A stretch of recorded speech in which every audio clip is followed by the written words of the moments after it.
20 வகையான விதைகளை கலந்துக்கிட்டு தோட்டத்துல விதைச்சிடுறாரு. அந்த 20 வகையான விதையும் 20 கைண்ட்ஸ் ஆஃப் சீட்ஸ் அது அப்படி ஜெர்மினேட் ஆகி மேல வரும்போது ஒரு 60 நாள்ல மடக்கி உழுதுடுறது மண்ணுல லோட்டா வெட்டரை வச்சுட்டு உழுறாரு.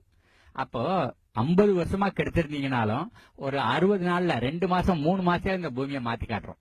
4 தானியம்னா சோளம், கம்பு, திணை, சாமை, கேழ்வரகு, இதுல ஏதோ ஒரு 4. அப்ப 4 பருப்புன்னா பாசிப்பயிறு, உளுந்து, தட்டைப்பயிறு, கொள்ளு, துவரை, அவரை, மொச்சை, இது ஒரு 4 என்ன வித்துன்னா ஆமணுக்கு, நிலக்கடலை, எள்ளு, சூரியகாந்தி, சோயா மொச்சை, ஏதோ ஒரு 4. அப்புறம் 4 வாசனை பொருள்னா நம்ம 5.5 பெட்டியில சமையலறையில 4 தான் முளைக்குது. 1 கடுகு, 1 சோம்பு, 3வது வெந்தயம், 4வது மல்லி.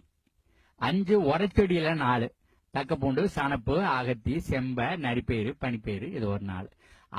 20 விதைகள், ஏக்கருக்கு 20லேருந்து 25 கிலோ. அது என்ன பண்ணும், பொடி விதையெல்லாம் தனியா மிக்ஸ் பண்ணிக்கணும், மண்ணோட குப்பையோட.